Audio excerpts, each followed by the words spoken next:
Okay sir, একটু দ্রুত নেন, চার্জ ফুরায় যাচ্ছে স্যার। আচ্ছা ঠিক আছে, আমরা গতদিন পড়ছিলাম হচ্ছে ইসির আগ পর্যন্ত, ওই কে প্লাস ল এর আগ পর্যন্ত। তো কে প্লাস লটা আসলে প্ল্যানেটারি মোশনের উপর, মানে গ্রহের গতির উপর। তো এই গ্রহের গতি নিয়ে শুরুতেই কাজ শুরু করে গ্রিকরা। ওনারা কিছু কাজ করেন, ওনাদের কিছু কাজ করার পরে আহ, তারপরে কিছু কাজ করা হচ্ছে বিজ্ঞানী কোপারনিকাস, মোস্ট প্রবাবলি।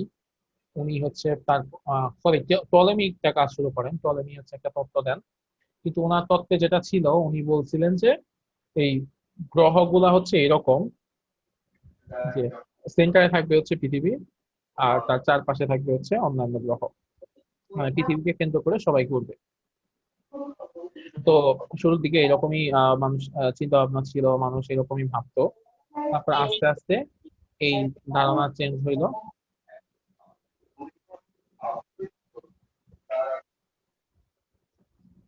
আচ্ছা, আস্তে আস্তে মানুষের এই ধারণা চেঞ্জ হইলো, দেন আমাদের এই নর্মাল এখন যে অ্যাকচুয়াল ধারণা সেটা আসলো। তো মাঝখানেও আরেকটা ধারণা ছিল যে আহ, উম, আসলে সূর্য পৃথিবীর কেন্দ্রে, মানে সূর্য সবগুলা গ্রহ কেন্দ্রে, এবং সূর্যকে কেন্দ্র করে সবাই ঘুরে। কিন্তু তখন আরেকটা জিনিস ছিল, সেটা ছিল এরকম যে সূর্য কেন্দ্র ঠিকই, কিন্তু সূর্য কেন্দ্রের মধ্যে স্থির অবস্থায় আছে, এরকম একটা ব্যাপার ছিল। তো এরপরে টাইকো ব্রাহে উনি আসলে কাজ শুরু করেন। কাজ করার পরে উনি বর্তমান যে অবস্থা সেই অবস্থায় প্রায় উনি নিয়ে আসেন। কিন্তু উনি আসলে এই জিনিসটা প্রকাশ করে যেতে পারেন নাই, তার আগে উনি হচ্ছে মারা যান। তারপরে ওনার সহকর্মী বা ওনার স্টুডেন্ট ছিলেন হচ্ছে এই কেপলার। তো কেপলার পরবর্তীতে এগুলা নিয়ে কাজ শুরু করে। এগুলা নিয়ে কাজ শুরু করার পরে কেপলার হচ্ছে ফাইনালি এটাকে তিনটা লয়ের রূপ দান করেন, যেটা আমরা বর্তমানে এখন পড়ি। ঠিক আছে। তো উনি যে ল গুলা কি বলছেন, উনি বলছেন যে ল অফ এলিপস। এই জিনিসটা কি, যে planet move around the sun in ellipse with the sun at one focus.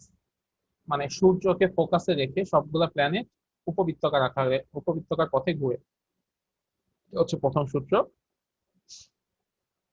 এখানে দেখো যে আহ, একটা উপবৃত্তের অ্যাকচুয়ালি দুইটা ফোকাস হয়। তো যে কোনো একটা ফোকাস হতে পারে। তো এই ফোকাসে থাকলে এখানে সূর্য থাকবে, আর এদিক দিয়ে হচ্ছে প্ল্যানেট এভাবে ট্রাভেল করবে। যেমন এখানে দেখেছি, এখানে সূর্য আছে, প্ল্যানেট হচ্ছে এভাবে ট্রাভেল করতেছে এই পথে। এরপরে একটা ফর্মুলা আছে, সেটাকে বলা হয় ল অফ এরিয়া।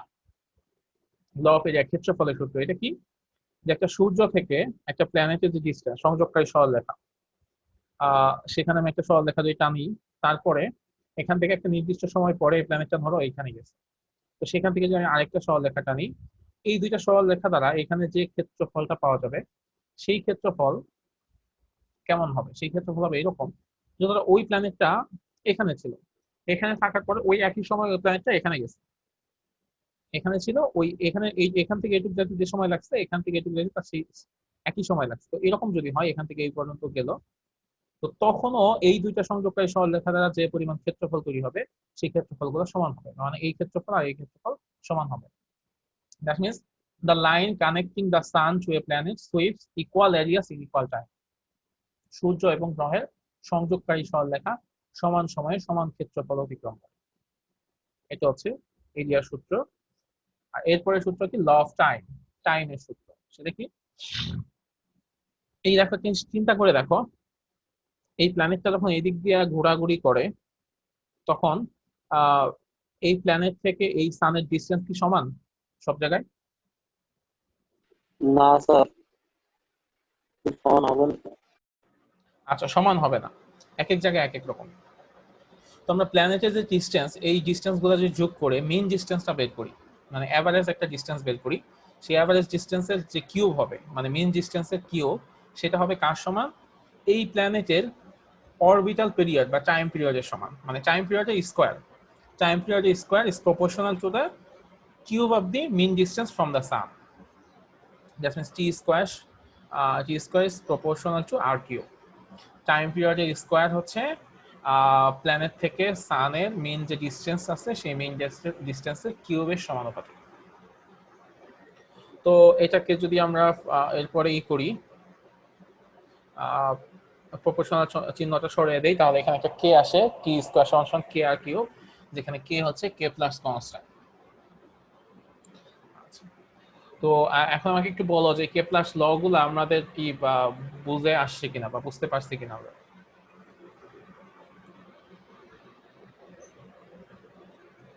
3 নাম্বার লট একটু 3 নাম্বার ল হচ্ছে যে ওই যে আমি যেটা বললাম, এই ছবিটা যদি আমরা দেখি, প্ল্যানেট থেকে সানের যে ডিসটেন্স, সেই ডিসটেন্স কিন্তু সব জায়গায় সমান না, তো এক এক জায়গায় এক এক রকম। তো আমি এই সবগুলো ডিসটেন্সকে যোগ করে যদি অ্যাভারেজ ডিসটেন্সটা বের করি, তাইলে কি হবে? অ্যাভারেজ ডিসটেন্স বের করলে কি হবে? যে ডিসটেন্সটা হবে সেটা কার সমানুপাতিক হবে? টাইম পিরিয়ডের স্কোয়ারের সমানুপাতিক হবে। টাইম পিরিয়ড মানে কি? টাইম পিরিয়ড মানে হচ্ছে একটা পূর্ণ কম্পন শেষ হইতে বা একটা পূর্ণ আবর্তন শেষ করতে যে সময় লাগে, তো সেটার স্কোয়ার হবে এই মিন ডিসটেন্সের সমানুপাতিক।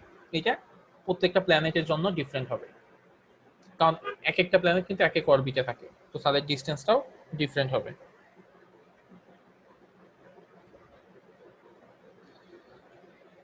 ঠিক আছে, সো কনসেপ্টটা আসলে এরকম। তো এখন দেখো তো যেখানে একটা ম্যাথ দেয়া আছে, বলা হচ্ছে যে if the orbital radius of the Mars is 1.52 times greater than that of the Earth, then determine how much time is taken by the Mars to complete one rotation around its orbit.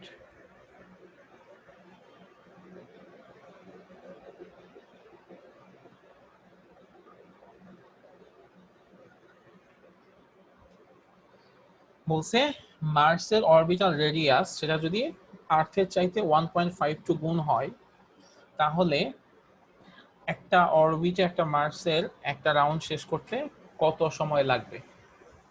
ঠিক আছে, তো এই জিনিসটা আমাদের বের করতে হবে।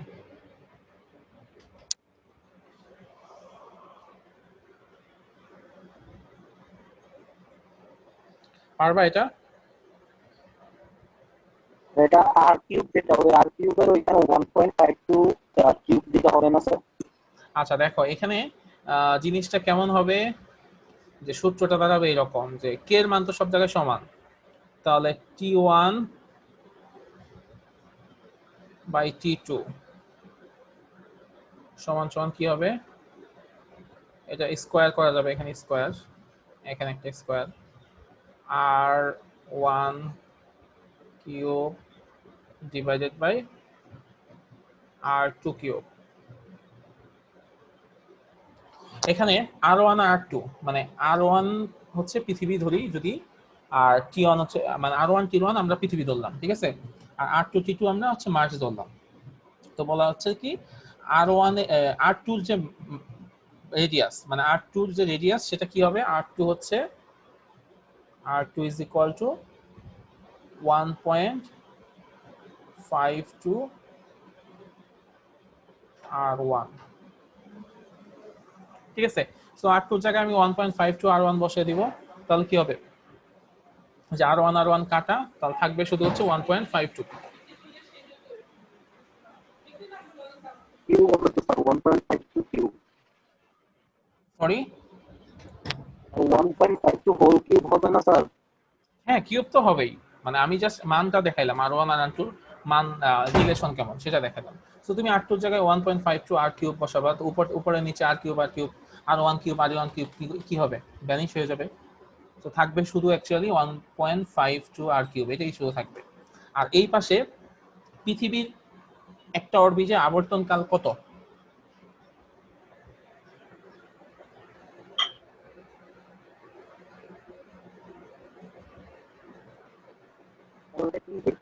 টি ধরবো নাকি স্যার? টি কেন? পৃথিবী সূর্যের চারদিকে একবার ঘুরতে কত সময় লাগে? 365 দিন, এটা ইউজ করবো? হ্যাঁ 365 দিন। তাহলে T1 হচ্ছে 365 দিন, T2 এর মানটা বের করে নিয়ে আসতে হবে।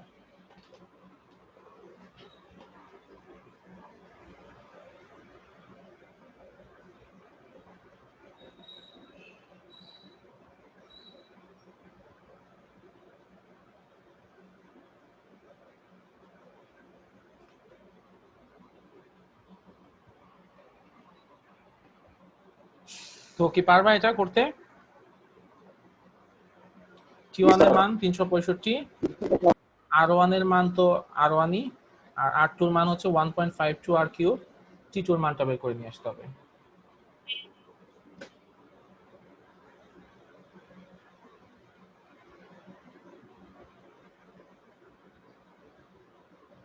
আচ্ছা,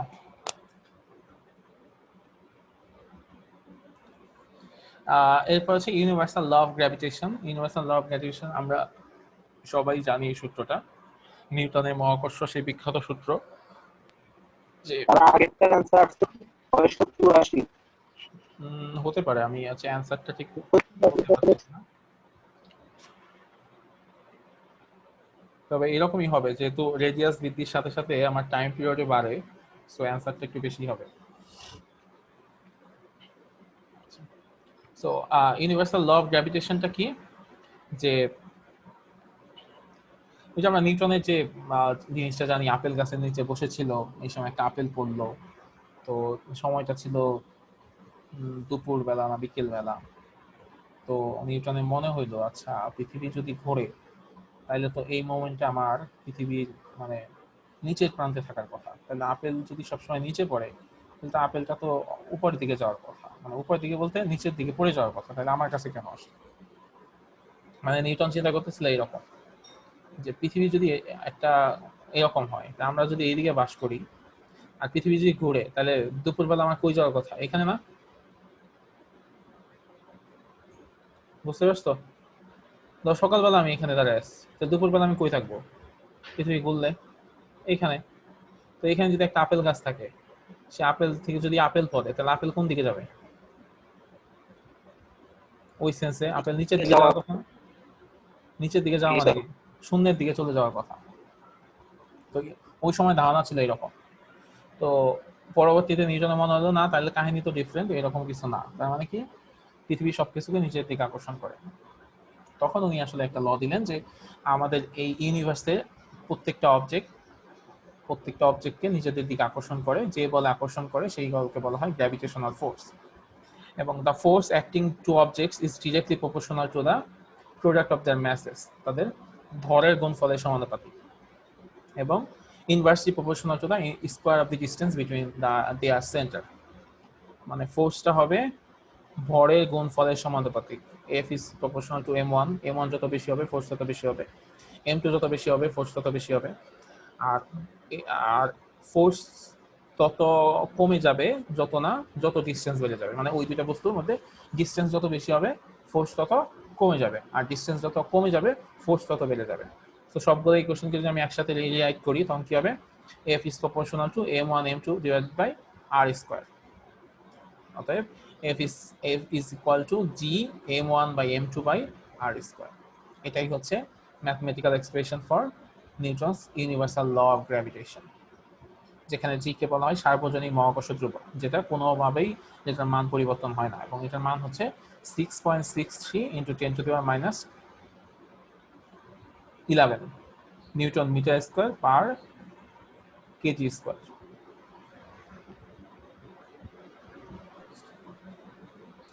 স্যার আমাদের হুবহু ইন্টারে এরকমই ছিল স্যার। জিনিসে থাকবে, ল তো লই। তাই বলতেছি স্যার, মানে মেকানিক্সটা একটু সোজা আছে স্যার। হ্যাঁ, মেকানিক্সটা সোজা।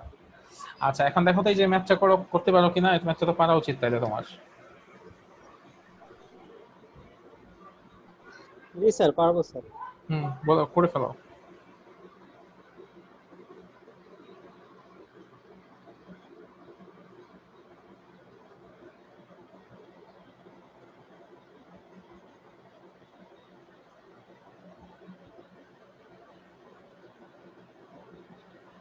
এর ভ্যালুটা জানো কত? 6.63 × 10⁻11।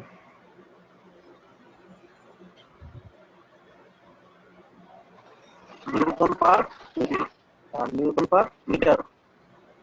Newton metre square per kg square. যে কিভাবে বের করে বলো?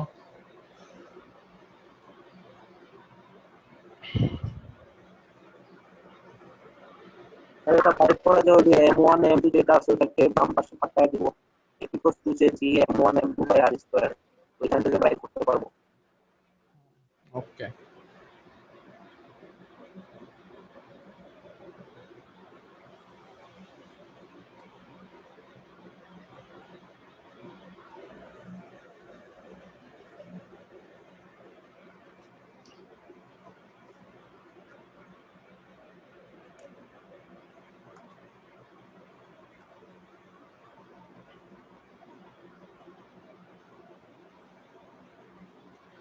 আচ্ছা এই ম্যাথটা কি কারো বলো আমাকে, ইটি কি হবে?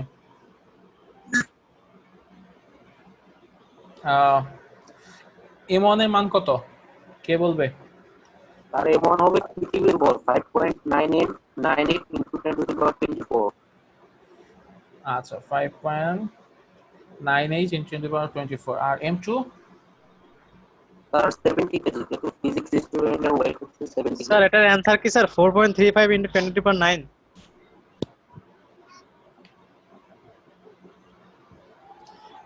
অ্যান্সার তো মুখস্থ নাই, তো যদি কারেক্ট করো তাহলে ঠিক হবে। স্যার জি এর মানটা জানো কি স্যার? 6.63 ইনটু 10^-। অন্য একজন বলো তো, আমি বারবার বলে 11 না স্যার? হ্যাঁ 10^-11। -11 ইনটু 10 লাভে newton metre square per kg square.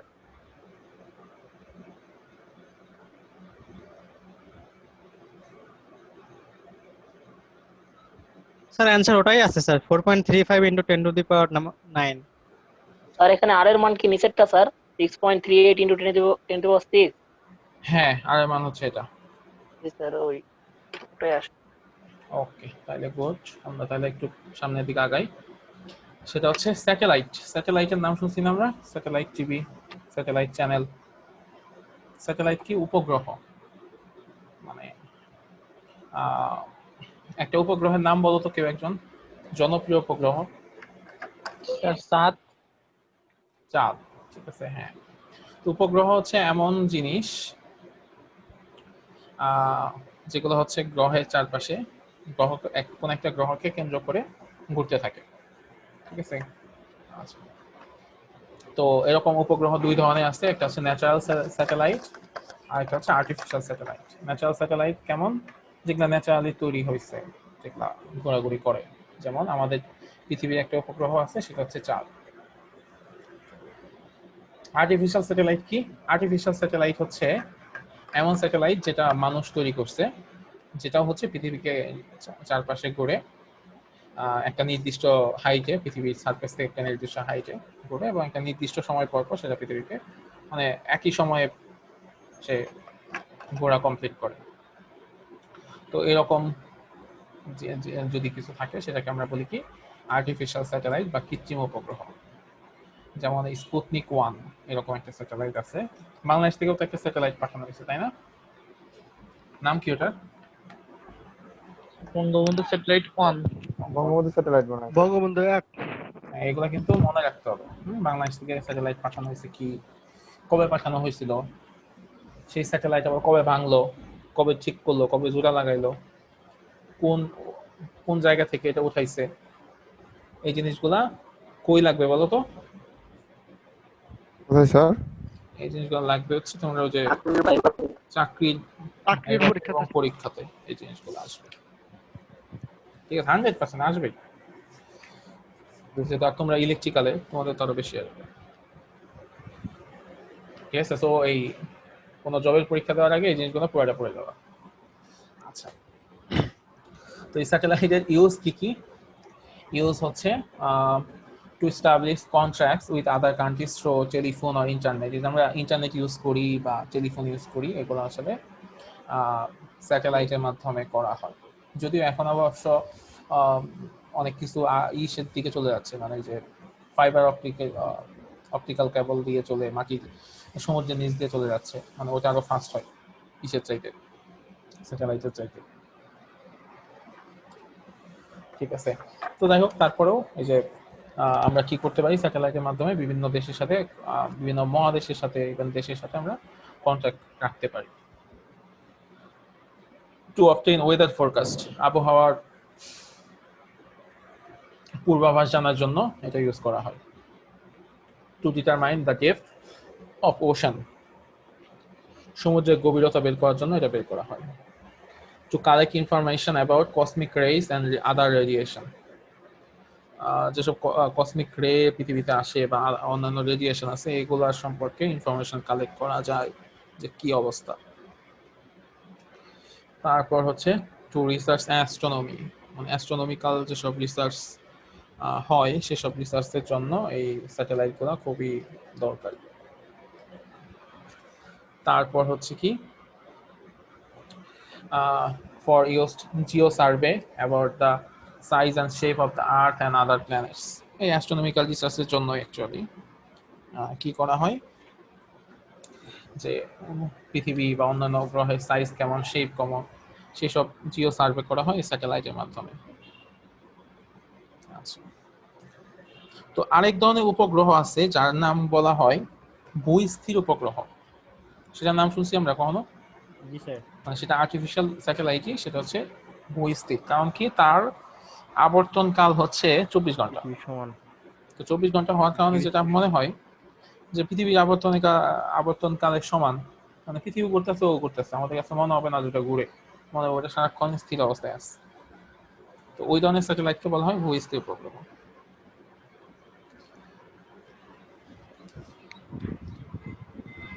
ঠিক আছে, আচ্ছা।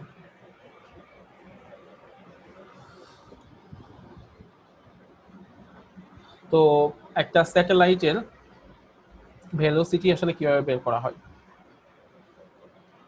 ধরো একটা স্যাটেলাইট পৃথিবীর সারফেস থেকে এই উচ্চতায় আছে, তো পৃথিবীর আর্থের রেডিয়াসকে আমরা ধরলাম আর, দেন ওই স্যাটেলাইটের রেডিয়াস কত হবে? আর প্লাস এইচ, মানে আর্থের সেন্টার থেকে ওই স্যাটেলাইট পর্যন্ত যে দূরত্ব সেটা হবে কি আর প্লাস এইচ। এখন গ্র্যাভিটেশনাল অ্যাট্রাকশন এখানে এক ধরনের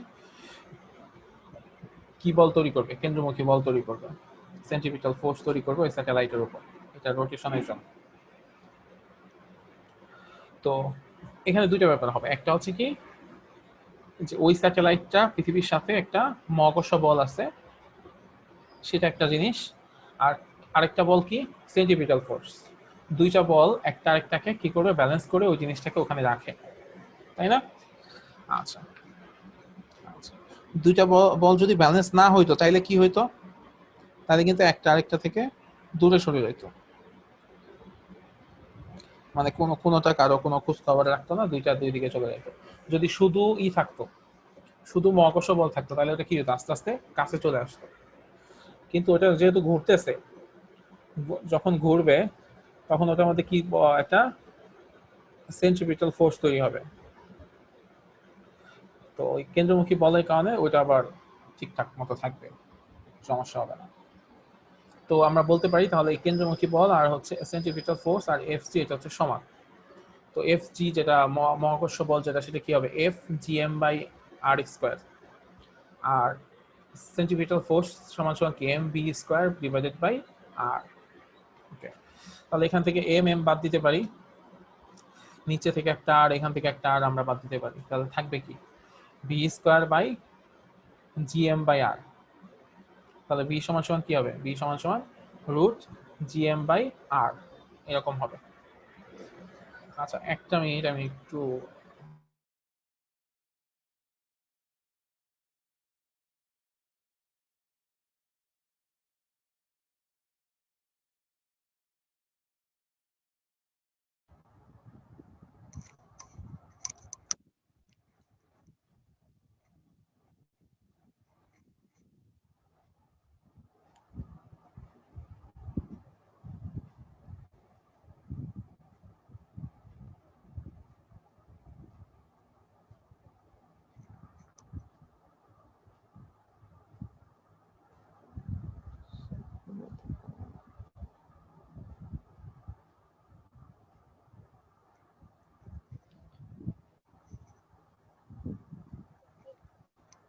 রিফাত। নূর, আমাকে কি শুনতে পাচ্ছ? হ্যাঁ শুনতে পাচ্ছি। রিফাত হ্যাঁ আছো? বলো। হ্যাঁ বলো। তোমার কত আসছে অ্যান্সার? আমি করিনি, আমার কাছে ক্যালকুলেটর নেই। কি রে মেয়ে, ক্যালকুলেটর কি করো তুমি? বিয়ে টিয়ে খায় তো সেই অবস্থায় আছে তুমি। এই বিয়ে ক্যালকুলেটর কি আর থাকে? মুন্না। ক্যালকুলেটর যেখানে যাওয়ার সেখানে চলে গেছে। এ ভাই ক্যালকুলেটর আবার কই যায়? মুন্না হ্যাঁ ক। ইয়ে পরীক্ষার কথা কবে বলছে? আমি ডিসকানেক্ট হয়ে গেছিলাম তো শুনতে পারি নাই প্রথম কিসে 20 বলে? মিনিট। পরীক্ষার কথা কি কিছু বলছে? শুক্রবার না। পরীক্ষা না? ওই স্যার কি কিছু বললো নাকি? সেদিনে বলে নাই। বলছিলাম মনে হয় যে শুক্রবারে পরীক্ষা নেওয়ার কথা নাকি? আর 1 মিনিটের মধ্যে আসবো। হ্যাঁ শুক্রবারে পরীক্ষা নিলে ভালো হয়, সময় পাওয়া যাবে। স্যার আপাতত বলছে যে আজকে কালকে কতটুকু শেষ করতে পারে এর উপরে বলবে। আজকে যদি সব শেষ করে ফেলে তাহলে পরীক্ষা নেবে না মনে হয়। আজকে তো শেষই, আর এই যে এক স্যার পেজ ক্লাস শেষ শেষ জানাই আজকে। দিবে, দেখা যাক। আজকে তো শেষই, এক পেজ আছে।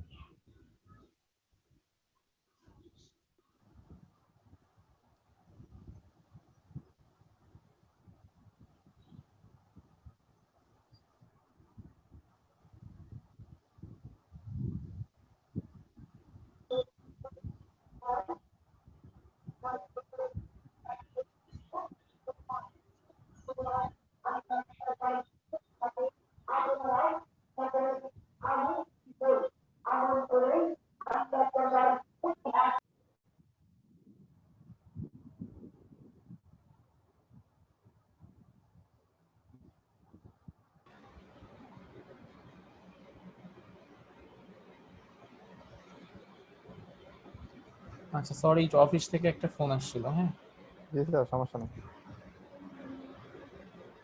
আচ্ছা, so V is equal two কি হবে, রুট জিএম বাই আর। এই আর সমান সমান কি, আর সমান হচ্ছে আর প্লাস এইচ, মানে আর হচ্ছে পৃথিবীর রেডিয়াস আর এইচ হচ্ছে পৃথিবীর সারফেস থেকে কতটুকু উপরে আছে। So V is equal to হবে root GM by R plus H. আচ্ছা, এখন এখানে চাইলে তুমি আরেকটা কাজ করতে পারো, যে জিএম সমান সমান তুমি চাইলে একটা মান বসে দিতে পারো।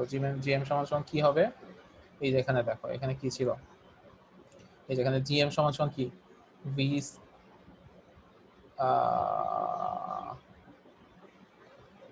আচ্ছা দাঁড়াও আমি দেখাচ্ছি।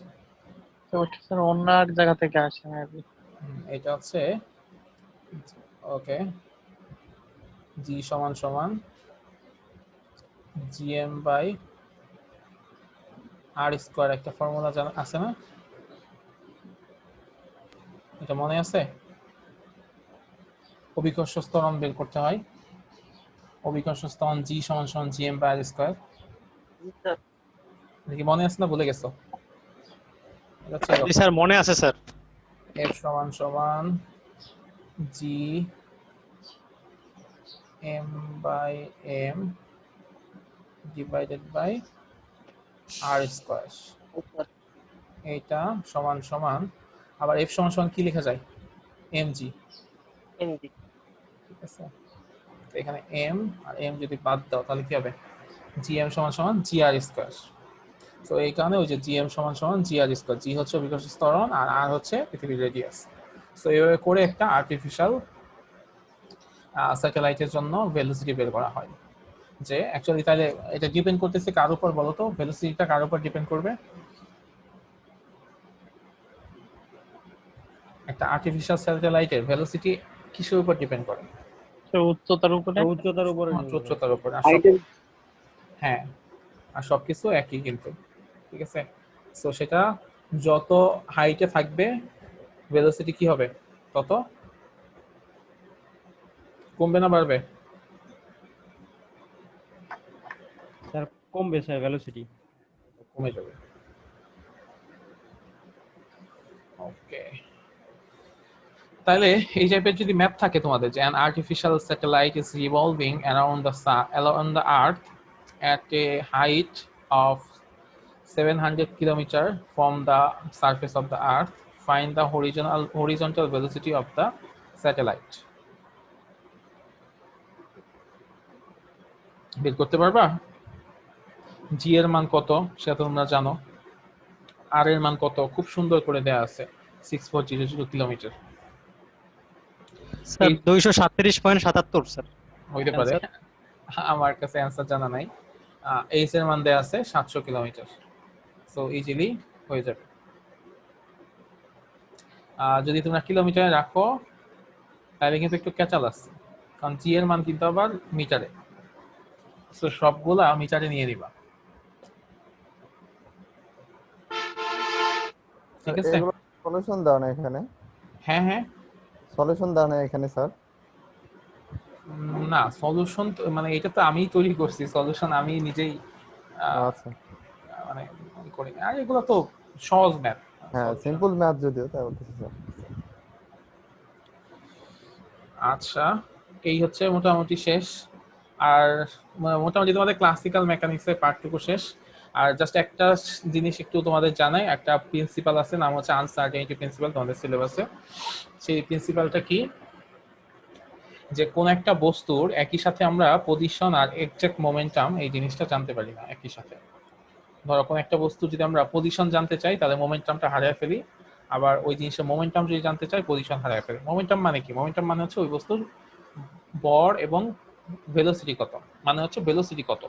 তার মানে কোন একটা বস্তু যদি অনেক দ্রুত বেগে চলতে থাকে বা যে অবস্থায় চলতে থাকে, তাহলে তুমি যদি তার ভেলোসিটি কত সেটা মেজার করতে চাও, তাহলে দেখবা যে ভেলোসিটি মেজার করা শেষ আর ওই বস্তুটা ওইখানে নাই। আবার তুমি যদি তার পজিশন দেখতে চাও যে হ্যাঁ এ কই আছে দেখি, তো কই আছে দেখতে গেলে আবার এর ভেলোসিটি কত সেটা খুঁজে পাবা না। তো এটাকে বলা হয় আনসার্টেনিটি প্রিন্সিপাল, অনিশ্চয়তা নীতি। সো এই প্রিন্সিপালটা কি, it is impossible to know both the exact position and exact momentum of an object at the same time. একটা অবজেক্টের ক্ষেত্রে একই সময়ে তুমি এক্সাক্ট পজিশন অবস্থান এবং এক্সাক্ট ভরবেগ এই দুটো জিনিস একসাথে তুমি জানতে পারবা না, এটা ইম্পসিবল। স্যার ওটা কি এই স্কার্ট স্যার? হ্যাঁ, এই স্কার্ট ডেল এক্স হচ্ছে তোমার পজিশন, ডেল পি হচ্ছে তোমার মোমেন্টাম, আর এই স্কার্ট বাই 2, এই স্কার্ট হচ্ছে কি এইচ বাই 2 পাই। এইচ হচ্ছে কি বাবা, এইচ তো কি জানো? না স্যার, হ্যাঁ স্যার এইটা ভুলে গেছি স্যার, নামটা স্যার আরে মনে আছে মডার্ন স্যার, মান স্যার মান মনে আছে কিন্তু ওর নামটা কি জানি স্যার ভুলে গেছি। Planck constant sir. Planck sir Planck constant না স্যার? হ্যাঁ হ্যাঁ, প্ল্যাঙ্ক কনস্ট্যান্ট, এটা হচ্ছে প্ল্যাঙ্ক কনস্ট্যান্ট। তাইলে তোমাদের সিলেবাস মোটামুটি শেষ, ঠিক আছে? এখন তোমাদের সিলেবাস আমার পড়ানো শেষ, এখন তোমাদের বাকি, মানে তোমরা পড়বা আর তোমাদের প্রবলেম থাকলে আমাকে বলবা। আর এই যে মধ্যে স্যার ডেল এক্সটা এই জায়গার মধ্যে কি? ডেল এক্স তোমার পজিশন মেইন করতেছে, আচ্ছা পজিশনে আর ডেল ডেল পি স্যার হচ্ছে হচ্ছে মোমেন্টাম। হ্যাঁ, মোমেন্টাম। আরে এইচ কাটটা কি জিনিস সেটা বুঝি নাই স্যার আমি। এই স্কারটা হচ্ছে প্ল্যাঙ্ক কনস্ট্যান্ট আছে না, সেই প্ল্যাঙ্ক কনস্ট্যান্টকে তুমি যদি 2 পাই দিয়ে ভাগ করো তাহলে যে তোমার মানটা আসবে সেটা হচ্ছে এই স্কার্টের মান। আচ্ছা ঠিক আছে। এই স্কার্ট ইউজ করা হয় হচ্ছে এই জন্য যে ধরো কোয়ান্টাম মেকানিক্স আর ক্লাসিক্যাল মেকানিক্স, তো তুমি ধরো কোন একটা এক্সপেরিমেন্ট করতেছো বা কোন একটা জিনিস যদি এই স্কার্টের রেঞ্জে চলে আসে তাহলে বুঝতে হবে যে তখন আর ক্লাসিক্যাল মেকানিক্স কাজ করবে না, তখন তোমার কোয়ান্টাম মেকানিক্স ইউজ করতে হবে। Okay sir. এখন তোমরা কালকে সকালবেলা পরীক্ষা যদি না দিতে চাও, তোমরা কি কালকে 4:30টার সময় পরীক্ষা দিতে পারবা?